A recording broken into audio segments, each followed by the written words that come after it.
Muy buenas noches. Quiero saludar a toda la gente que nos está viendo, que nos está siguiendo una vez más por una transmisión en vivo por Facebook Live. Bueno, esta noche tengo el agrado de compartir palestra, de poder conversar, de poder charlar con un académico, Giovanni Samanamud. Y bueno, Samanahut.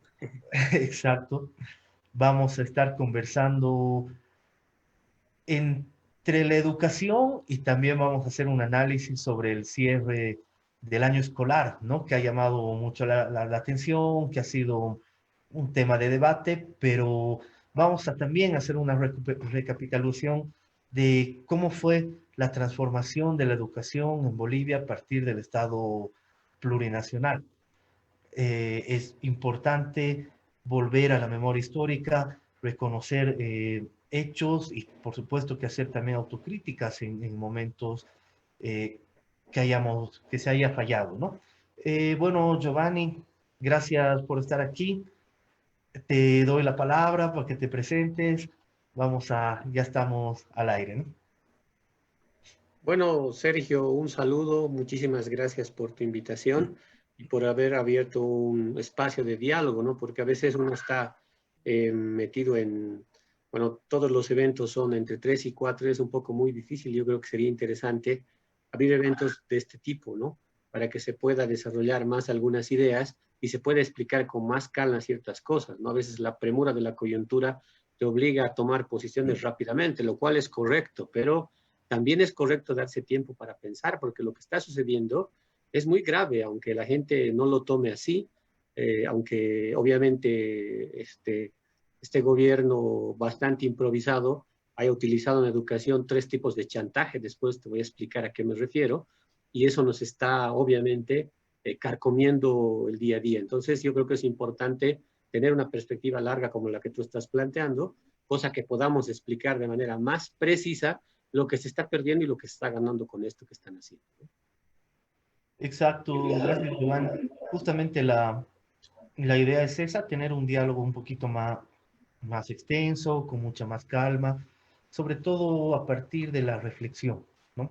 Es un tiempo que tenemos que comenzar a reflexionar en todos los sentidos, ¿no? Por el tiempo del COVID y bueno, también por el tiempo político que estamos atravesando, que nos está llevando a una polarización, nos está llevando a un enfrentamiento, nos está llevando a un mal tiempo político, podríamos llamarlo. Eh, ¿Por qué se apresura el gobierno y saca este decreto para el cierre del año escolar? Es donde uno lo vea, es un retroceso a la educación, ¿no? Bueno, si empezamos por el ahora, tendríamos que decir que primero muestra la naturaleza de este gobierno, que es una especie, como lo han dicho, pero entre comillas, porque esa palabra no me gusta porque es demasiado historicista, pero didácticamente ayuda. Es un error histórico, ¿no? Es decir, lo que ha pasado es que este gobierno tal vez no debió existir por varias razones. Y se dieron ciertas circunstancias, ¿no ve? Algunos epistemólogos hablan de una especie de cisne negro, pero en este caso sería algo más terrible, ¿no? Una aparición muy imprevista y que obviamente todo lo que están haciendo, incluyendo el cierre del año escolar, es producto de esa incapacidad de arraigar en algún componente mínimo que respalde históricamente lo que están haciendo. O sea, no hay nada. Ni siquiera los pititas que los han apoyado ya creen en este gobierno. Básicamente se sostiene por la pandemia y por el COVID. Ese es el único sostén. Ya de los militares y los policías parecen estar de acuerdo con el gobierno. Ya se han rendido hace tiempo. Los primeros momentos de la cuarentena eran duras, ¿no? Con los militares, los policías, pero desde que se han contagiado, se han dado cuenta de que aquí los están sacrificando y nadie quiere tomar ese riesgo. Por lo tanto, creo que ni siquiera tanto los militares y los policías lo están manteniendo, sino sobre todo la pandemia lo está. Es el único vínculo real sobre el eje de su poder, no hay nada. Entonces, si tú tienes una estructura de poder anclada en ese hecho, pues te vas a dar cuenta que todo lo que emane de eso Es improvisado, es erróneo, pero lo más complejo para nosotros es catastrófico para Bolivia. Exactamente. Al comenzar me decías sobre 3 puntos que, para que ya la explicación y de ahí quiero entrar a un momento del pasado, ¿no? Bien, a ver, yo te decía una cosa, que lo que pasa es que en educación el gobierno y el ministro está operando sobre 3 chantajes, ¿no? El primer chantaje es con los profesores, porque al haber sido incapaz de poder manejar el sistema educativo, los está chantajeando en el sentido de que no hay problema, ya no van a molestarme ustedes, les voy a pagar el sueldo. Es una forma de chantaje, porque con eso está evitando que exista movilización, confrontación, porque los profesores, pero solo del sector fiscal, que son muchísimos, más de 135,000 maestros en ejercicio del sector fiscal, ¿no? Más convenio. Entonces, eso significa que esas personas están siendo chantajeadas. Sí, les vamos a pagar y no se preocupen. Es un chantaje. No hay ninguna discusión pedagógica, técnica, educativa. Es un chantaje. El segundo chantaje es a los estudiantes, ¿no? Porque a los estudiantes les está diciendo, no se preocupen, no hayan problema, no molesten, van a aprobar todos. Ese es otro chantaje. Pero no hay ninguna discusión teórica, política, académica, técnica, pedagógica. Simplemente pasan porque pasan. Ese es un chantaje, ¿no? Y el tercer tipo de chantaje ya es a los padres de familia. Este cierre escolar no significa que no dejen de estudiar. Ya cada uno verá si es que le gusta el estudio, fomente el estudio, verá y continúa. Y por lo tanto es otro tipo de chantaje. Es decir, no te reduzcas a lo que dice el Estado. El Estado va a romper con todo lo que tiene o va a anular toda su estructura, todo lo que le compete hacer, a cambio de que no te dejes engañar y por lo tanto tú sigas estudiando, porque el estudio es mucho más que cualquier esto formal. No te preocupes, o sea, no te puedes vos conformar con la aprobación, el estudio es mucho más. Otro chantaje a la sociedad. Son 3 tipos de chantaje que está operando el Estado, y en este caso el Ministerio de Educación, en una política tremendamente chantajista frente al gobierno, el pueblo boliviano. Entonces, así con ese tipo de chantaje y ese amarre, obviamente las posibilidades de movilización y de confrontación, sumadas a la pandemia, se hacen muy difíciles, ¿no? Y con eso, ¿qué logran? Logran mantener el poco tiempo que les queda dentro del gobierno. Exactamente. De hecho, el gobierno ha entrado en un momento muy crítico. Se le ha venido una crisis encima porque ya hay una serie de manifestaciones por todo lado, ¿no? De las más fuertes justamente fue la del magisterio, la anterior semana de movilización, con demandas. Teníamos un ministro que abandona la reunión, tenemos un ministro que está en contradicción con sí mismo porque un día dice una cosa, al día siguiente otra. Vamos a cerrar el colegio, pero vamos a seguir estudiando. Eh, tiene su viceministro, sale otro viceministro donde les dice a los padres, no, tranquilos, aquí no pasa nada, y el papá que quiera que su hijo vuelva a repetir el curso, pues bienvenido, que lo hagan, ¿no? Entonces, hay una serie de contradicciones entre ellos también muy, muy fuerte, ¿no? Existe un vacío en la educación y además un ministerio donde acaba de recibir 2 ministerios más, el de culturas y el de deportes, entonces se le hace muy grande, ¿no? Al ministerio. ¿Qué crisis? Existe ese chantaje muy fuerte hacia afuera, pero internamente, ¿cómo puedes analizar eh, el manejo en sí del ministerio, del ministro y de sus viceministros? Yo creo que hay que utilizar varios niveles, ¿no? De los pocos que yo podría, incluiría algo que habría que hacer, es el perfil un poco psicológico del ministro, ¿no? Y no lo digo en mala onda, sino lo digo en una onda de entender lo que está pasando, porque realmente no se puede creer que alguien tenga la desfachatez de decir las cosas que dice de una manera tan libre, tan suelta de cuerpo, sin ningún tipo de respaldo real. Se ha acusado al anterior gobierno de cosas que ni siquiera él tiene la más remota idea de lo que está diciendo, de adoctrinamiento, acusado de no haber utilizado el satélite, ahora acusado de impedir la modernización de la educación. Pero como una persona que dice eso y luego dice yo lo voy a hacer, Y al final termina diciendo, no, no se puede, por eso lo hemos clausurado. Necesitamos un perfil psicológico urgente del ministro Cárdenas para entender este caos también. Porque una cosa es entender el tema que hemos planteado hace rato. El tema institucional no depende tanto de él, está en función de la coyuntura en la que ha llegado este tipo de gobierno de facto, ¿no? Esa coyuntura hace imposible, inviable, generar cualquier tipo de política pública. Y ahora ahí hay que tener, en ese otro análisis se sabe claramente que si, por ejemplo, los 14 años han sido fructíferos en muchas cosas, pese a que la gente no quiere mirar, tiene que ver mucho con la única manera en que era posible hacer gestión pública en un país como Bolivia, a través de la participación. La gente se enoja y dice, has dado chance a los sindicalistas, pero bueno, la institución más sólida que tiene Bolivia en varios sectores son los sindicatos y las organizaciones. El Estado no es una institución sólida. ¿Cómo es posible que una persona quiera ser ministro, quiera hacer algo, sin entender el tipo de institución que está a sus espaldas? Es decir, no estamos hablando de Europa, de Francia, donde cuando uno entra al ministerio ya la institución tiene tantos años de recorrido que obviamente la administración tiene otro cariz. En cambio, cuando uno entra a Bolivia, uno se da cuenta que después del desparpajo golpista, el desarme total neoliberal, y la introducción del Estado plurinacional, construir la institucionalidad llamada Estado era compleja, muy compleja. Y lo que hizo el expresidente Evo, a través de basarse en las organizaciones y movimientos, que hay gente que no entiende, ¿no ve? Dice movimientos de gobierno, de movimientos sociales, pero no han participado, eran puro caras. Esa visión demasiado superficial tenemos de nuestros intelectuales. No entienden los movimientos pequeños que se han dado al nivel de la construcción estatal, que implicaban niveles de participación vertical y horizontal muy fuertes, sin los cuales no hubiera podido perdurar 14 años el anterior gobierno, que eran los que realmente hacían Estado.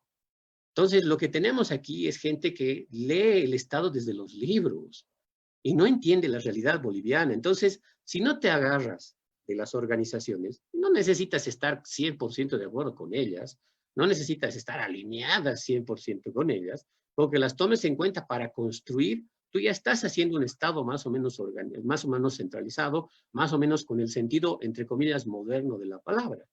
Pero entonces aquí se suman varias cosas, ¿no? Sumado al perfil psicológico que hay que hacer, yo no me animaría porque no soy psicólogo, entendería que no hay tampoco un conocimiento profundo de la realidad de gestión pública.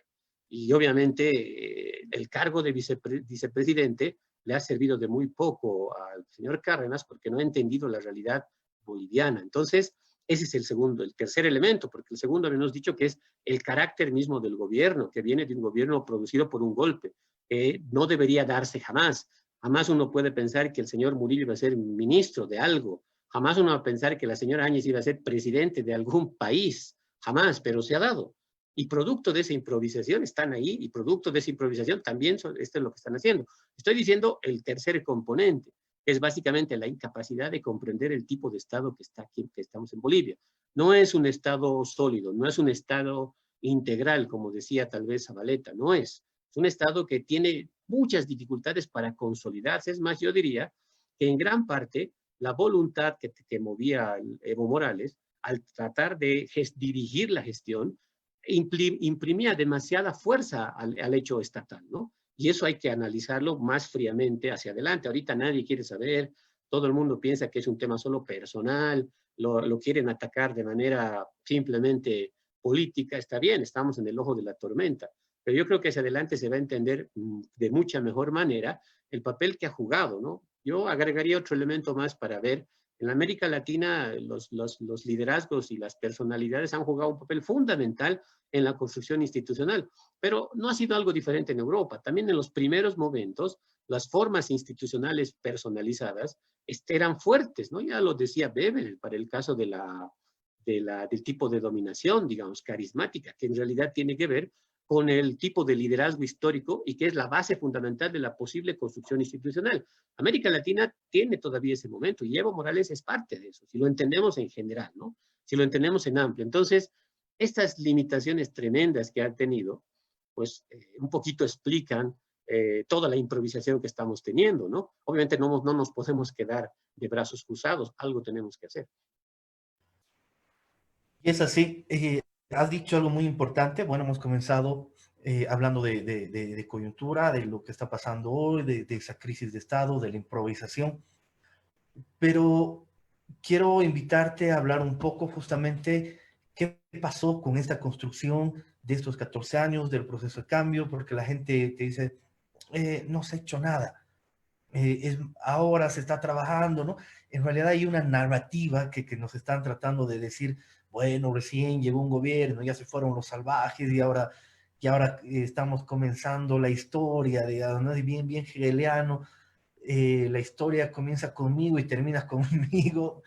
Y bueno, eh, tal vez preguntarte por lo más grande, ¿cómo podemos entender el Estado plurinacional? Bueno, yo creo que, bueno, voy a utilizar algo que utilizaba a veces en mis clases, pero que tal vez muy pocos conocen, ¿no? Hay un texto producido por el Departamento de Inteligencia de Chile, no sé si lo conoces, que se llama La punta del iceberg, ¿no? La punta del iceberg es un texto que se escribe en 2014 aproximadamente, 15-14, y que es un diagnóstico de todo Bolivia visto por los intelectuales, estrategas, militares chilenos, ¿no? Y una de las cosas interesantes de ese texto es que cuando analiza el Estado plurinacional, encuentra que por primera vez, ¿no?, en la historia de Bolivia, según la interpretación chilena, por supuesto, el Estado plurinacional es el primer proyecto de Estado realmente boliviano. ¿Por qué razón? Porque el Estado republicano estaba amparado sobre todo por una élite. Los movimientos indígenas, desde mucho antes, no tenían un interés por formar parte de ese Estado republicano en el sentido de proyecto político, pero sí de llevarse bien con él, sí de que se les respete las tierras, sí que se les respete, por ejemplo, los derechos adquiridos incluso desde la colonia, ¿no?, con los caciques y apoderados, pero de que quieran pertenecer y construir ese proyecto, no. Y además la gente, como tenía un racismo colonial, no quería incorporar a los indios, eso lo sabemos todos, ¿no? Entonces no había un proyecto propiamente. En cambio, el Estado plurinacional, decían ellos, para sintetizar, tiene varias cosas interesantes. Primero, es un proyecto en el que está una nueva élite. Se refería al MAS, por supuesto, ¿no? Un proyecto que está consensuado a través de la Constitución, pocas veces se ha dado, ¿no? Entonces, y además, las posibilidades de generar bases materiales para la construcción de ese proyecto. Pues creo que en la visión de los chilenos, que es mucho más distanciada de nuestros pleitos muy, digamos, muy de cocina nuestros, nos está diciendo algo que nos llama muchísimo la atención, que es un proyecto propolítico importante, interesante y que tenía más capacidad de arraigo social porque contemplaba élites y base social, porque también estaban presentes las organizaciones campesinas, obreras y demás, y por lo tanto era un proyecto como nunca antes había aglutinado, no era un proyecto solamente de una élite, era el proyecto de un grupo mayor, con base ancha mayor, con capacidad de despliegue económico, como era la estabilidad que se tenía hace 14 años, más la capacidad de irradiación y un liderazgo nuevo y una nueva clase, que en este caso era el movimiento al socialismo. Todos esos marcos de análisis que hace el texto de Chile, yo creo que responden desde otro lado lo que tú estás diciendo. Es un proyecto que tenía mucha más base social, mucha más base histórica y que podría desarrollarse hacia adelante. Lamentablemente, no es como todo proceso histórico, siempre es lento y de muy larga duración. La consolidación de este Estado ni siquiera se ha iniciado. Es más, yo diría que muchos de los elementos que se han consolidado pertenecían incluso a la herencia neoliberal, ¿no? Por ponerte un ejemplo, ¿no? El Estatuto del Funcionario Público, que ha sido producido sobre la base del modelo neoliberal, se sigue manteniendo hasta ahora y nunca se ha modificado. Pongo este ejemplo de muchos otros que muestran que la construcción del Estado plurinacional no es una cosa que se haya dado ya, es algo que estaba en proceso. Incluso los propios chilenos lo plantean claramente, de que esto tiene un largo plazo para consolidarse. Y ellos lo dicen así, de manera geopolítica, que lo peor que le puede pasar a Chile es que el Estado plurinacional se consolide. ¿Por qué? Porque tendría capacidad de irradiación, tendría incluso este gran excedente económico, y eso permitiría, en algunos casos, incluso animarse a hacer la guerra. Eso es lo que decían los chilenos. No creo que pase algo así, pero lo cierto es que había una gran raigambre histórica del proyecto del Estado plurinacional, que como saben todos viene de mucho más atrás, ¿no? no es el gobierno de Evo el que plantea lo plurinacional, eso se plantea en la CESUTCB en 1984, también estaba presente en los debates, ¿no ve?, de la izquierda boliviana, sobre todo a través de los textos del manejo de la Unión Soviética de los países multisocietales. Ahí había, es más, lo plurinacional probablemente haya venido incluso desde ese ángulo, ¿no? Se ha introducido a la CESUTCB, se ha discutido en el catarismo, se ha planteado el 84 y luego el Pacto de Unidad del 2005-2004 lo construye y se lo consolida, que en algún momento se va a decir cómo se ha hecho, porque no se ha hecho como uno pareciera que fácilmente dice, bueno, es que el Evo lo ha planteado. Yo diría que ahí hay una lectura demasiado personalista. El movimiento, el Pacto de Unidad es una cosa muy diferente, que ha tenido que pelear incluso con el propio presidente para poder incorporar esta idea de Estado plurinacional. Son cosas que en algún momento se van a tener que decir y hablar para que se entienda la historia de Bolivia, no más allá de las ideologías y las cosas que escriben, digamos, muchos intelectuales últimamente, con mucha rabia, ¿no?, con mucha bronca, defenestrando al gobierno del MAS, diciendo que son prebendales y no sé qué cosas más. Y lo único que uno puede hacer es mirar despavorido ante tal, digamos, desubicación histórica para entender. Nadie está construyendo una historia personal. Hay ese dato, por ejemplo, del Estado plurinacional y cómo ha llegado a convertirse en proyecto, pese, yo diría, al propio presidente, es algo que hay que trabajarlo muy bien, algo que hay que discutirlo y hay que tener una lectura muy histórica de eso, ¿no? Así es, ¿no? Hay que hacer una extensa reflexión en lo que tú hablas de los analistas políticos, por ejemplo. Muchos de ellos estuvieron al comienzo del proceso, ¿no? Muchos de los que hoy están echando leña al fuego, para no ser muy peyorativo, comenzaron con el proceso. Y después se volvieron disidentes y hoy ya son renegados, ¿no?, para llamarlo de alguna manera. El tema del Estado plurinacional, por supuesto que es una construcción desde el catarismo, desde los años 80, desde la formación del indigenismo, atraviesa todos los 90, la Asamblea Popular, la Asamblea de los Pueblos, la construcción del instrumento político, hasta el 2006, 2009, que se da la Asamblea Constituyente, y bueno, se puede materializar el Estado plurinacional, ¿no? Ahí Bolivia debatió el Estado plurinacional y bueno, salió la Constitución en un consenso también con toda la oposición de ese momento, ¿no? Carlos Bort estaban, ¿no? Que también jugaron un papel muy importante en la aplicación de este nuevo Estado, ¿no? Pero este nuevo Estado también tiene una pluralidad muy grande, ¿no? El artículo 1 te señala que Bolivia es un Estado totalmente plural y hay un pluralismo económico, social, cultural, religioso. El artículo 4, vamos a debatirlo en otro programa, pero yo no creo que sea un Estado laico, sino más bien es un Estado con una pluralidad muy No, amplia. ahí hay un error, ¿no?, en la interpretación de ese artículo 4, porque todo el mundo dice laico, pero no dice laico, dice un Estado sin religión. Y el Exacto. que no tiene religión, en términos del diccionario, es un ateo. Ese es el que no tiene religión. El Estado laico es un Estado religioso. Los europeos crearon el Estado laico, pero la religiosidad todavía pertenecía a la idea de que todos debemos a la madre patria. Y hay un amor a la madre patria que debe ser cultivado religiosamente. El Estado laico no es un Estado sin religión. Hay la religión del Estado, porque el Estado es la madre patria y de eso se encarga la educación. Por eso hay educación cívica. Desde Rousseau hacia adelante, todo Rousseau sabía que no puede haber un Estado sin religión, porque todos creemos en algo, dice Rousseau claramente, y como creemos en algo, necesitamos creer ahora en el Estado, ya no es en Dios. Ese es el Estado laico.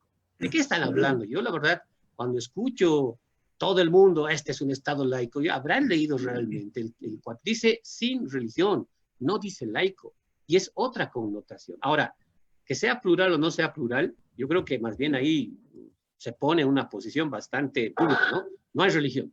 El Estado no tiene ningún tipo de religiosidad. Ahora, de ahí podemos colegir, obviamente, si lo comparamos con todo el espíritu de la Constitución, de que eso quiere decir que hay muchísima mayor libertad. No hay una sola religiosidad. A mí me gusta mucho esa palabra, porque uno de los graves errores del Estado republicano es la construcción de esa espiritualidad monocultural, religiosa.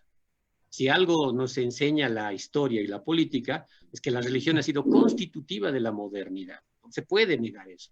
Al quitarle ese estatuto religioso, cuando dices un Estado sin religión, lo que estás haciendo es romper, y ahí sí concuerdo contigo, y abrirte a una pluralidad, y en el Estado no tenga ningún tipo de religiosidad. Ahora, consecuencia del plano educativo, que nos ha costado mucho y hemos discutido mucho, que desaparece la materia de educación cívica. Desaparece la materia de educación cívica. Bueno, era una consecuencia un poco lógica de lo que estamos haciendo. No vamos a representar una nueva espiritualidad. El Estado no es la madre patria, es otra cosa la patria. Se diferencia la soberanía monocultural que construye el Estado moderno a través de la religiosidad laica, porque es una forma de religiosidad. Obviamente nunca se ha discutido así, si te das cuenta. Hubiera sido interesante seguir este debate, porque lo que estoy diciendo es simplemente el inicio del debate. Pero como todo el mundo automáticamente repite el laico, y parece que desconocen la historia de la palabra laico, obviamente ya estamos enfrascados en otro asunto, en un tren que no dice, porque decir que es sin religión, para mí es mucho más radical que laico, muchísimo más radical, y rompe con la estructura monocultural del Estado, porque no hay nada más monocultural que la religión europea. Exactamente. De hecho, yo tengo un artículo que cuestiono el tema del Estado laico, ¿no? Del Estado, porque yo no creo tampoco que sea un Estado laico. De hecho, la Bueno, laicidad no lo dice así claro, textual. no, no lo dice, claro. De hecho, la laicidad viene del mismo, tiene un espíritu totalmente religioso Claro. del Concilio Vaticano II, ¿no? Pero bueno, es otro tema de discusión, y lo que sí me gusta del artículo 4 es que respeta y garantiza la libertad de religión y de creencias espirituales, ¿no? De acuerdo con sus cosmovisiones, ¿no? Entonces, es mucho más amplio, más grande.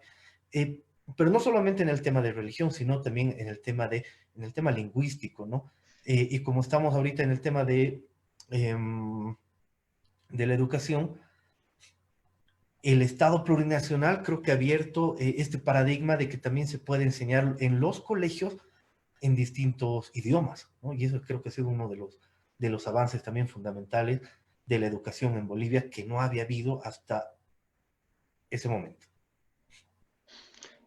Claro, yo creo que eso es importante, pero ya que estamos tocando el tema institucional, me parece que las actuales autoridades no entienden.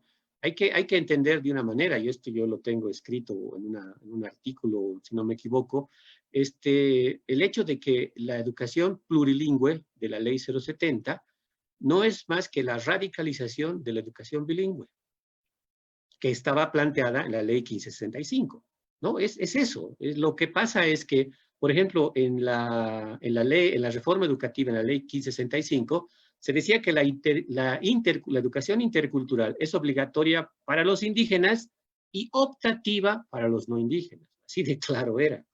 Lo que pasa con la Ley 070 es que dijo es para indios y no indios. Listo. ¿Qué es eso? Radicalización del mismo planteamiento que estaba presente en la Ley 1565. Ahora, la educación bilingüe no le pertenece al constructivismo neoliberal. La educación bilingüe viene desde mucho más atrás, ¿no? Nosotros hemos tomado la experiencia de Perú, que venía de mucho más atrás, ¿no? Y la experiencia de Perú del bilingüismo ha sido fundamental para el apoyo en Bolivia. Es más, los primeros profesores con maestría en educación bilingüe venían de Puno, formados en las universidades de Puno. Esos fueron parte del primer batallón intelectual de la educación intercultural bilingüe. Entonces, no se le puede reducir, no se le puede atribuir, es una cosa medio rara. Es más, fíjate lo anecdótico, interesante, que cuando en el gabinete, y esto me lo contó el propio ministro de Educación de la época de Goni, Ipiña Melgar, en un debate público, es que cuando se estaba debatiendo la posibilidad de aplicar la ley 1565, el que no quería era el Goni, justamente por este asunto de la lengua. Para nada estaba de acuerdo. Era la discusión final, si no me equivoco, lo dijo Ipiña, y paradójicamente, fíjense lo que dice Ipiña, el que estaba ahí presente era el señor Cárdenas, y no ha dicho ni una palabra para defender la propuesta de la educación bilingüe intercultural. Esa es la paradoja del asunto, ¿no? Y esto lo digo, no es un asunto personal, es un asunto público, que ya lo ha hecho público el señor Ipiña Melgar, nos los dijo en un debate público. Simplemente estoy transmitiendo lo que dije. Los que defendieron la educación intercultural y la ley fueron justamente él, ni siquiera el Cárdenas. Ahora, habrá que ver por qué pasó, qué no pasó. Eso puede ser entrar al plano del chisme, pero más allá de eso, lo que me interesa resaltar es que ni el GONI estaba de acuerdo con eso. Ahora, obviamente, una vez que funciona más o menos bien, y ahora que la ley 070 lo transforma y lo vuelve educación plurilingüe y obligatoria para indios y no indios, bueno, ahora sí, pues yo soy el creador, yo he hecho tal cosa, yo he promovido tal cosa. Bueno, mi modo, ¿no? O sea, el ego del señor Cárdenas es sobreabundante. Entonces, pero que está fuera, carece completamente de suelo histórico, ¿no? Entonces, en ese sentido yo creo que hay que entender, ahí hay una política que incluso se va mucho más atrás, pero bueno, no llegaremos tan atrás, es una política que trasciende. Entonces, el haber introducido el plurilingüismo en el Estado plurinacional y en la educación, en mi opinión es un avance fundamental para nosotros. No solo por un asunto meramente, digamos, lingüístico, que cuando nos ha tocado discutir a nosotros sobre por qué debemos aprender todos o aymara o quechua, guaraní, o según el contexto un idioma, la gente te decía en muchos lugares, pero ¿para qué vamos a aprender esos idiomas retrasados? ¿Para qué vamos a aprender esos idiomas que no sirven? Aprenderemos inglés, porque el inglés es el idioma de la ciencia, así textual, tal como te lo estoy diciendo. Entonces, yo les decía, no entienden que el tema de la formación lingüística es desarrollar y ampliar la capacidad cognitiva e intelectual de todos los seres humanos bolivianos y también la capacidad ética, es decir, de respeto y tolerancia al otro, ¿no? Aunque la palabra tolerancia está mal. Sí, respeto. ¿Por qué? Porque si tú aprendes la lengua del otro, de alguna manera te conectas con lo que el otro piensa y cómo ve el mundo. Y es un principio básico de empatía, si tú quieres, para desarrollar una sociedad que pueda resolver los problemas más conflictivos de formas diferentes.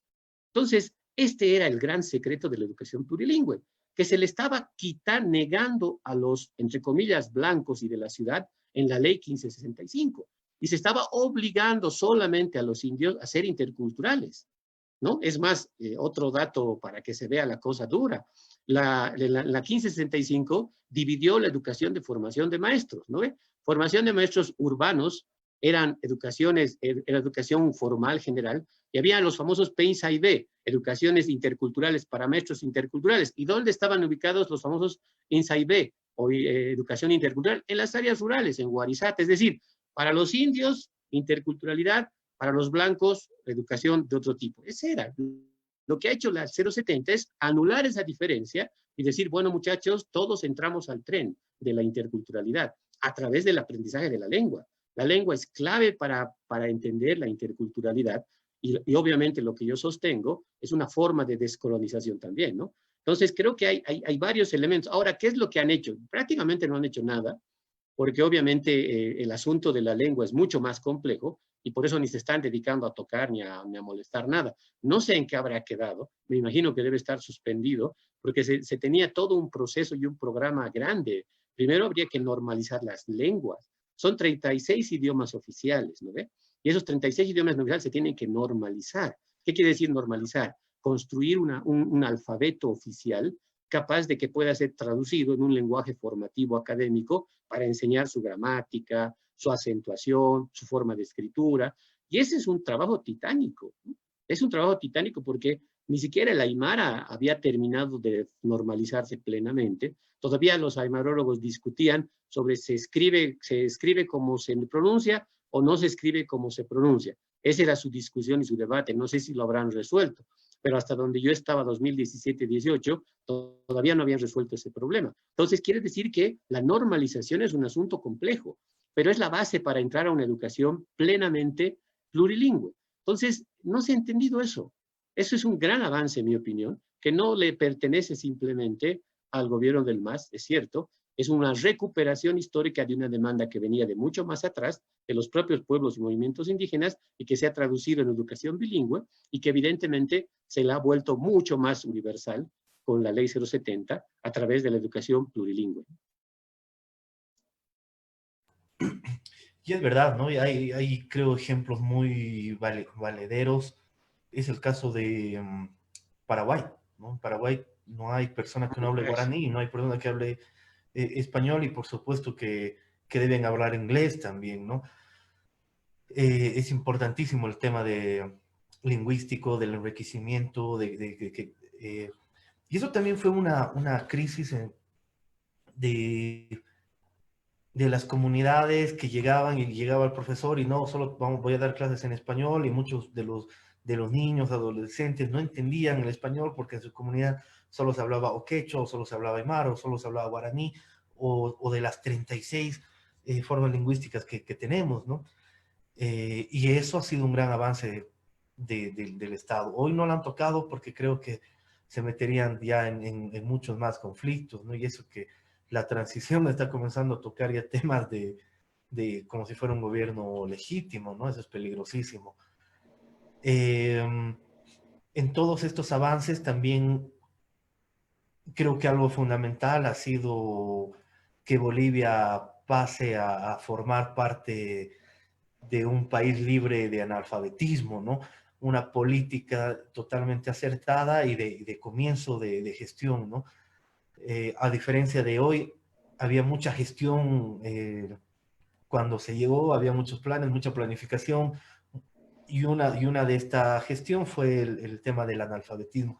Hoy las personas te dicen, no, es mentira, no sé qué, pero bueno, tú, Giovanni, nos vas a explicar con mucha más profundidad, ¿no? El tema. Bueno, lo que hay que, bueno, para volver siempre al punto que hemos planteado, que tú has planteado estatal, porque esa es la crítica en realidad que se le debe hacer al desgobierno actual, hay que tomar en cuenta que también ciertos indicadores convencionales son indicadores del avance, ¿no? De la construcción institucional, que es la que garantiza los derechos a los ciudadanos dentro de un país, ¿no? Y en uno de esos está justamente lo que tú mencionabas, digamos, ¿no? El tema del analfabetismo, que eso es clave, ¿no ve? Se han reducido brechas gigantes, digamos.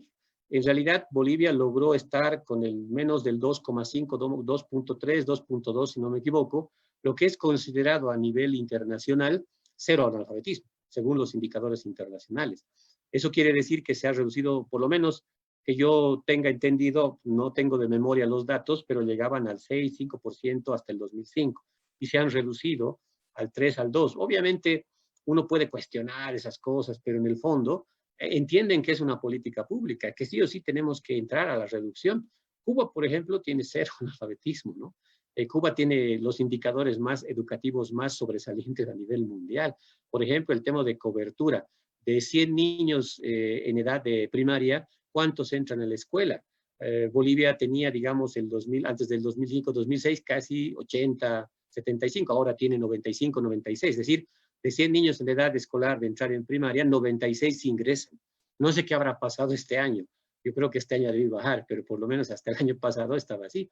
En secundaria tenemos una cobertura un poco menor, ¿no? Si no me equivoco, de 100 adolescentes que en edad de entrar a la educación secundaria, 85, 86 entran. Este sí fue un avance mucho más grande, porque hace unos 20 años solamente llegaban al 60 y tantos, o sea, se aumentó más en secundaria. Eso también tiene su razón de ser con la política de la 1565, porque ellos privilegiaron la primaria y menospreciaron la secundaria, ¿no? Tal vez porque ellos pensaban trasladar la secundaria a los profesionales universitarios, tal vez era su proyecto, y por eso es que teníamos más profesores de primaria y la cobertura era mucho más grande, ¿no? Ahora, si te comparas con Ecuador, con Cuba, por ejemplo, es el 100% de cobertura, de los 100 niños en edad escolar de primaria, los 100 entran a la escuela, lo mismo en secundaria, es brutal lo que pasa en Cuba, ¿no? Entonces, esos son indicadores a nivel internacional.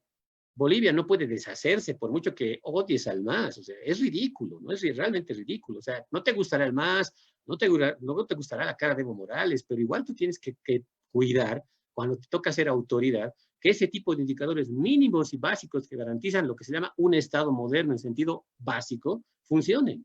No los puedes relegar, no los puedes dejar de lado, no puedes decir que no existen. Y obviamente ahora no tenemos los datos, no creo que hayamos cubierto, pero evidentemente lo que sí va a subir es la tasa de promoción, porque no hay aplazos, ni en primaria ni en secundaria. Todos se han promocionado automáticamente. Ese indicador sí se va a subir, ¿no? Nadie se ha aplazado, ni en secundaria ni en primaria. Pero bueno, ese es un poquito lo que tú decías, ¿no?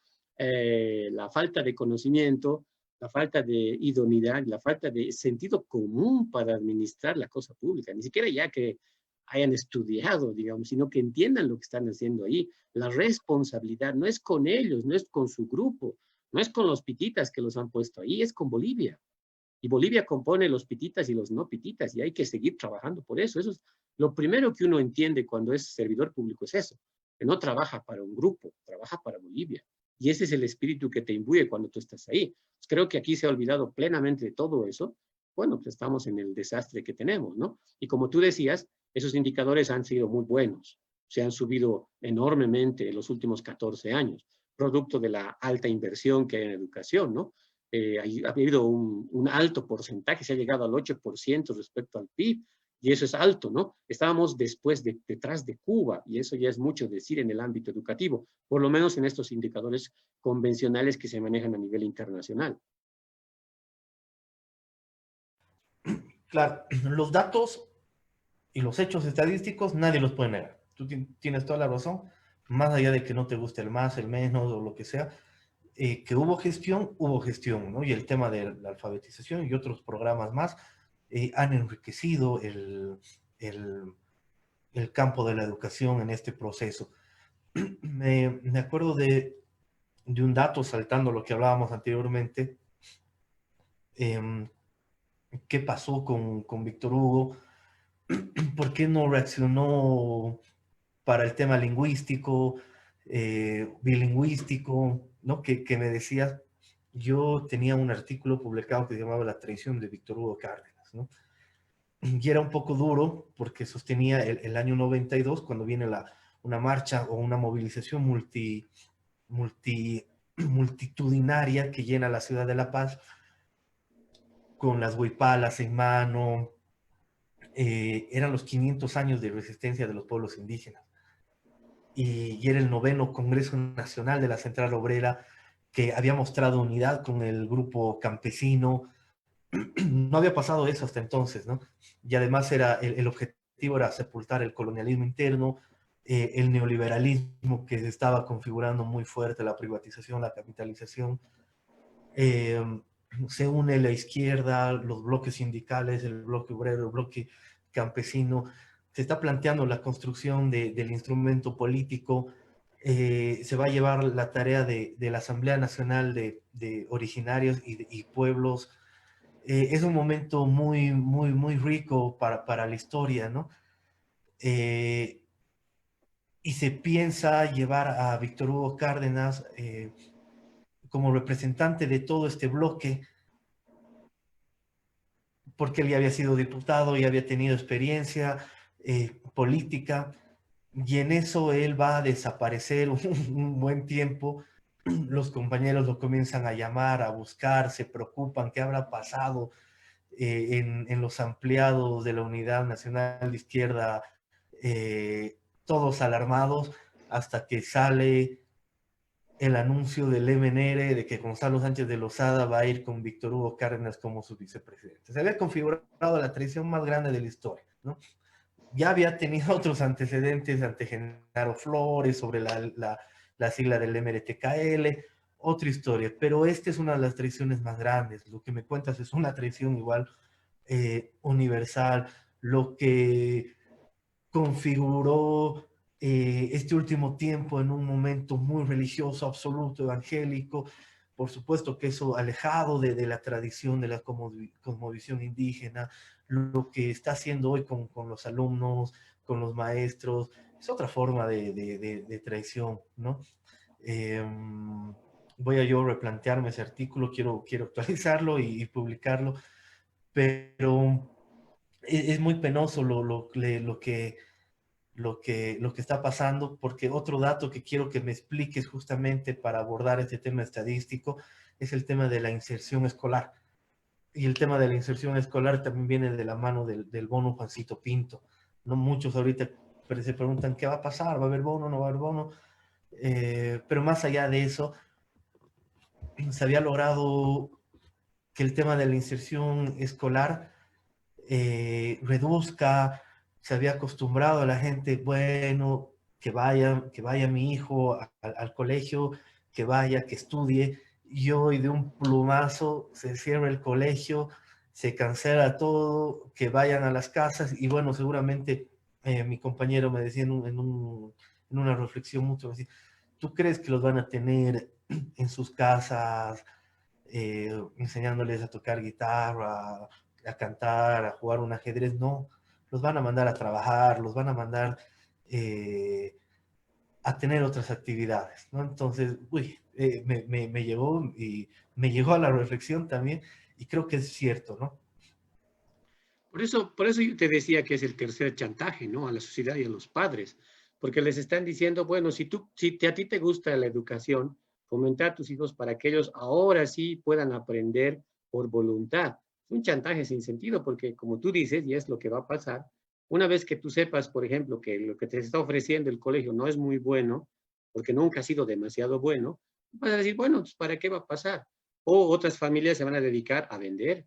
¿Por qué? Porque obviamente bajo la crisis en la que estamos, hay mucha gente que está saliendo a vender todo lo que puede. Uno no necesita ser un economista para ir a la calle y mirar que la gran cantidad de informalidad ha crecido, se ha duplicado en cualquier punto de esquina del país. Eso quiere decir que obviamente por razones de necesidad, la gente va a preferir salir porque ya ha probado. Obvio es eso que va a pasar. Este momento un poco, digamos, que la gente habla de que sí, ahora hay que estudiar, se genera más bien una diferencia de clase, ¿no? Como tú decías, porque los que pueden le van a seguir metiendo pues, a las clases de piano, a las clases de ballet, a las clases de literatura, a las clases, pero la gente que no puede, justamente eso se llama derecho a la educación. Justamente por eso hay derecho a la educación, algo que hay que enseñarles a estas personas que están en el ministerio. ¿Por qué? Porque el Estado garantiza que pese a que una persona es pobre y tiene que obligatoriamente trabajar, igual lo tengo que hacer estudiar. Yo tengo la obligación como Estado, como Ministerio de Educación, de que esa persona estudie, porque de alguna manera eso va a representar no solo una riqueza para el pueblo boliviano, sino mejores de condiciones y oportunidades para esa persona. Ese es Estado.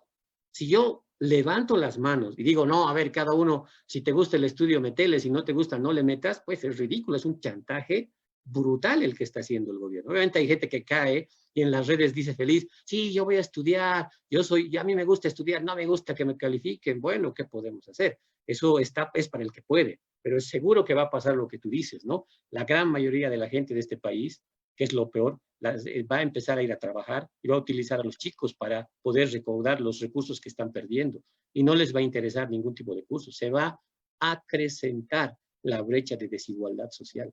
Eso es lo grave. A este año que hemos perdido es un acrecentamiento brutal de la brecha de desigualdad, porque cuando se normalice esto, y digamos, empiece el 21 o el 22 a normalizarse, nuevamente las competencias, digamos, meritocráticas van a operar. ¿De qué colegio has salido? ¿De dónde has salido? ¿Qué títulos tienes? ¿Qué notas tienes?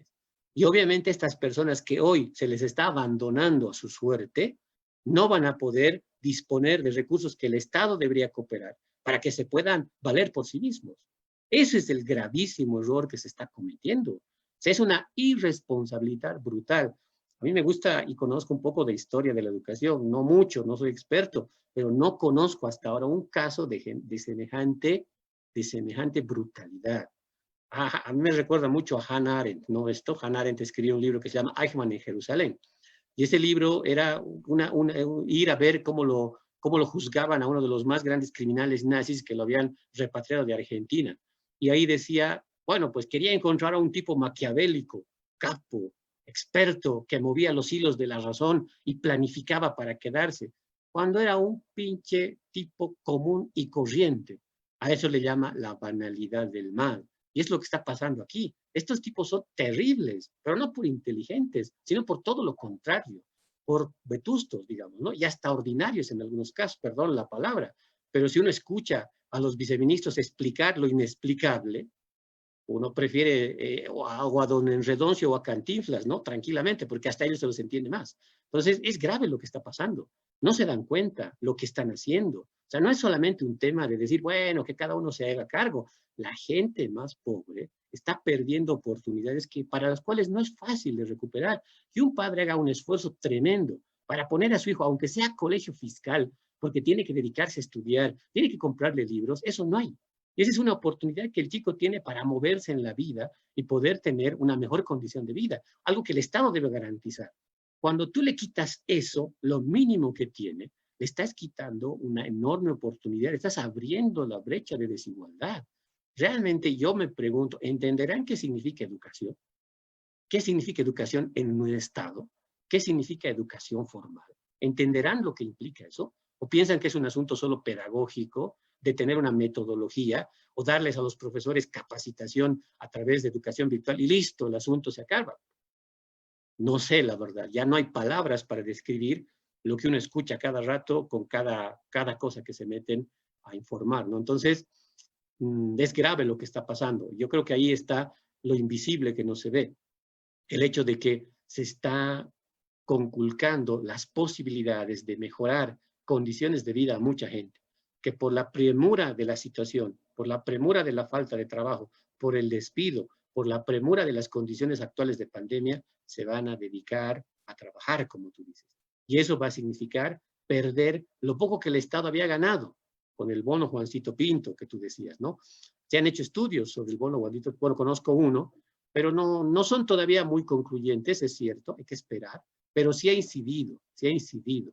Aunque las dinámicas de la gente, por ejemplo, yo te pongo un ejemplo, en la Zafra, en Santa Cruz, mucha gente del norte Potosí y de otros lugares se va con hijos y todo a la Zafra durante 3 meses, rompiendo todo el calendario escolar.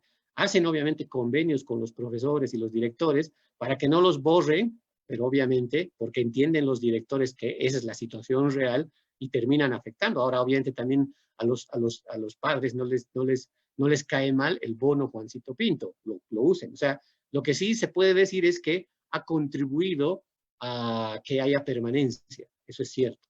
Pero la institución educativa como un elemento que pueda ser vital para la vida y la perspectiva de las personas, es todavía algo que hay que construir en Bolivia, ¿no? Porque la gente todavía asume la sobrevivencia como un elemento más importante que la educación. Este ejemplo que te pongo es claro, ¿no? Se van con hijos chiquitos, mayores, para trabajar todos en la zafra y están casi 2, 3 meses ahí y después vuelven a la escuela, retoman la escuela y terminan aprobando. Pero el bono Juancito Pinto obviamente ha significado un incentivo para que la gente permanezca. Ahora eso no hay. Pero no es solamente el bono para mí el asunto. El tema es que una vez que clausuras el año escolar, ya pues dejas de posibilidad. Ahora, la cantinflada de que, bueno, es lo académico y es lo administrativo, yo creo que mayor ridiculez no hay, ¿no? A ver, ¿qué es lo administrativo? Lo administrativo es las cargas horarias, lo administrativo es, por ejemplo, si se ha cumplido el bimestre o el trimestre, lo administrativo es si cumple los años para ingresar a tal año de escolaridad, lo administrativo es si han cumplido los 200 días calendario de la educación regular, eso es lo administrativo. ¿Y qué es lo académico? Los contenidos. Es decir, si se han cumplido los planes y programas por año de escolaridad, si se han desarrollado las metodologías pertinentes, si los contenidos han tenido un avance satisfactorio. Entonces, si no hay no hay no académico, si no hay administrativo, ¿qué hay? No hay nada. Entonces es ridículo. Han dicho exactamente lo mismo. Clausurar el año escolar y significar es una clausura solamente académica y administrativa es exactamente lo mismo. Entonces, ¿qué va a hacer el Ministerio de Educación? ¿Va a administrar plataformas de educación virtual? Entonces, que se llame Ministerio de Plataformas de Educación Virtual, ya no de educación, por lo menos para regular. Obviamente que va a seguir la educación universitaria, eso está clarito, ¿no? La educación de institutos técnicos, la escuela de formación de maestros, está claro. No lo pueden suspender eso, pero estamos hablando de casi 4 o 3 millones de niños, ¿no? Y jóvenes que forman parte, ¿no? Del sistema de educación regular, público y privado.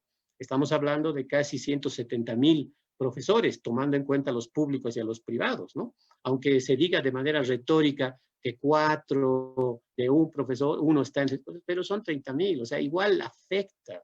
No es algo que se pueda, no se puede despreciar de esa manera el trabajo que tiene una persona, porque si yo tengo 4 empleos, obviamente, yo también sé calcular, digamos, ¿no? Lo que a mi familia le conviene o no. Pierdo uno, voy a tener que buscar por otro lado. No es que pierdo uno, qué bien, tenía 3, ahora tengo 2, no importa, eso no existe en ningún razonamiento de una persona de carne y hueso.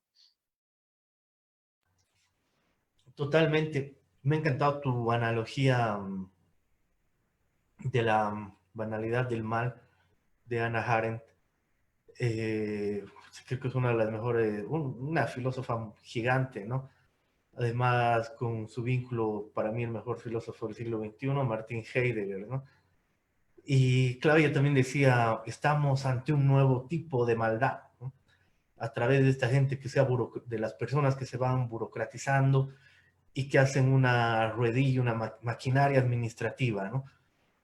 Y ellos están haciendo esa maquinaria y se han creído dueños de toda toma de decisiones.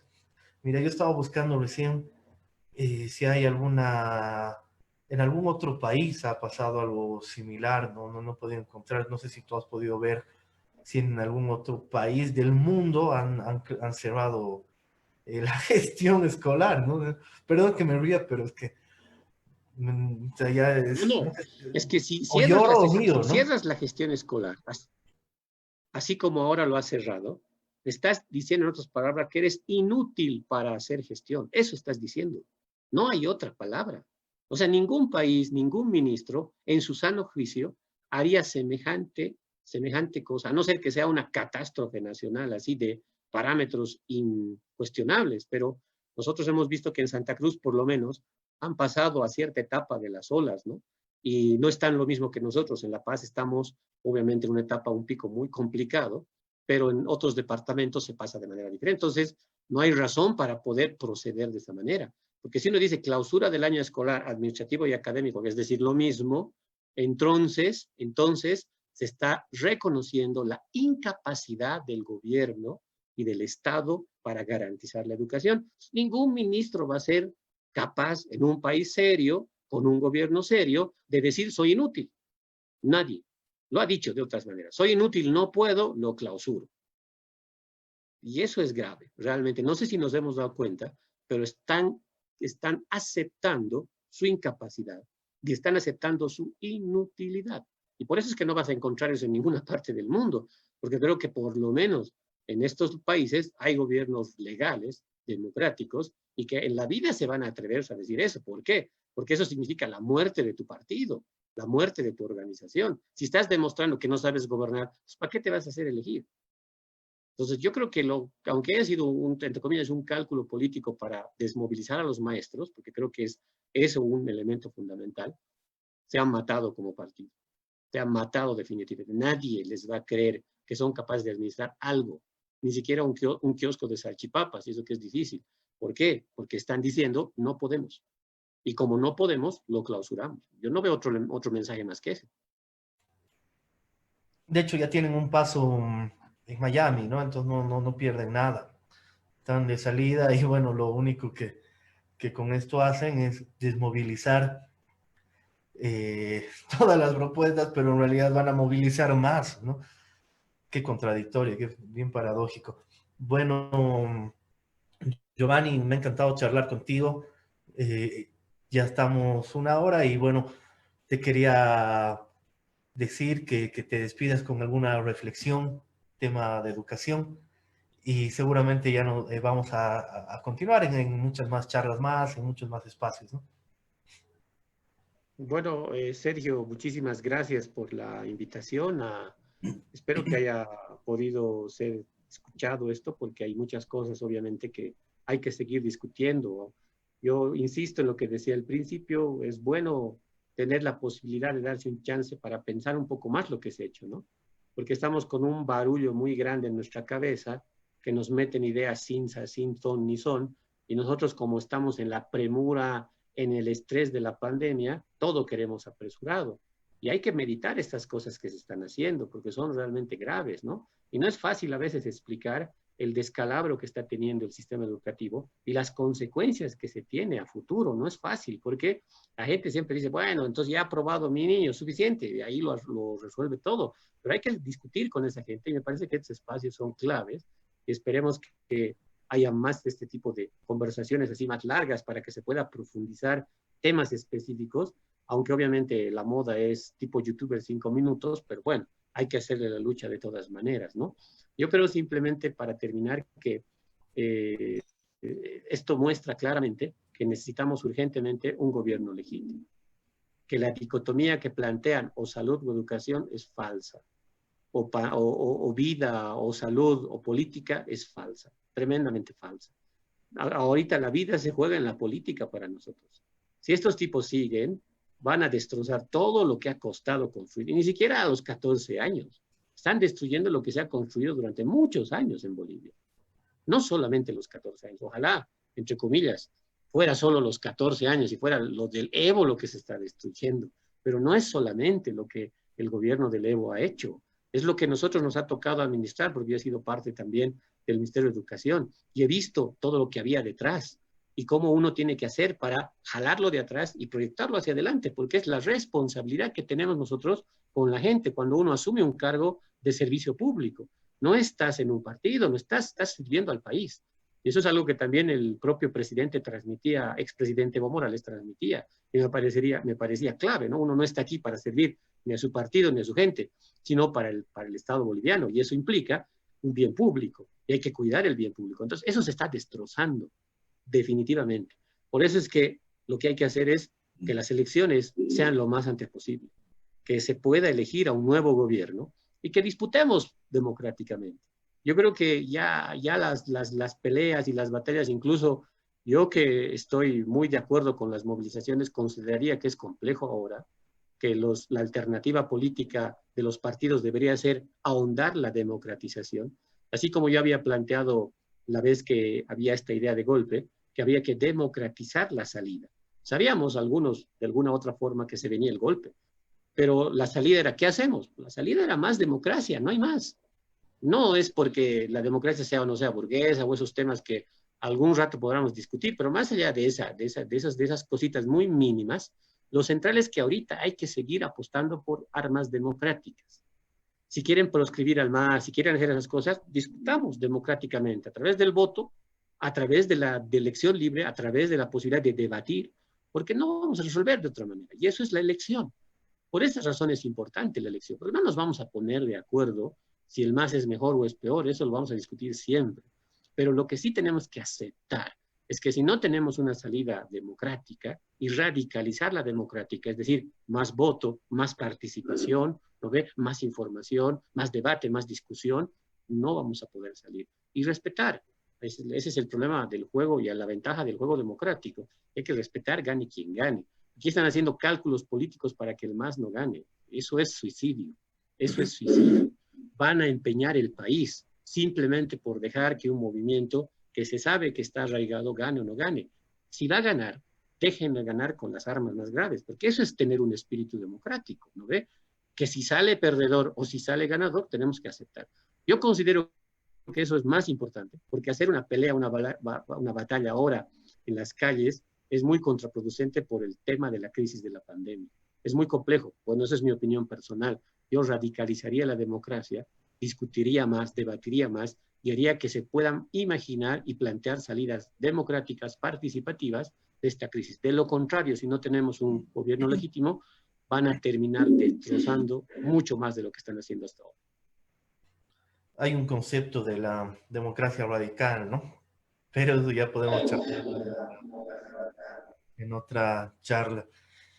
Es muy cierto lo que dice Giovanni, de que, bueno, quieren sacar a toda costa más de la competencia política, ¿no? De la competencia electoral y democrática. Hace unos años, me acuerdo, cuando Kirchner se enfrentaba con Clarín, le decía, Clarín, estás nervioso, ¿no? Y después, bueno, en Video Match salieron en plan de broma y gritaban, y prácticamente ahora pasa lo mismo, ¿no? Yo quisiera decirle, Áñez, estás nerviosa, ¿no? Porque se la ve muy nerviosa ella y, bueno, a todos los ministros. Y, bueno, tenemos que ampliar, tienes razón, tenemos que ampliar los debates, profundizar. Esta es una primera experiencia, pero sirve para mostrar lo fundamental, lo que está pasando en la crisis y el tiempo político en la que estamos viviendo, atravesando.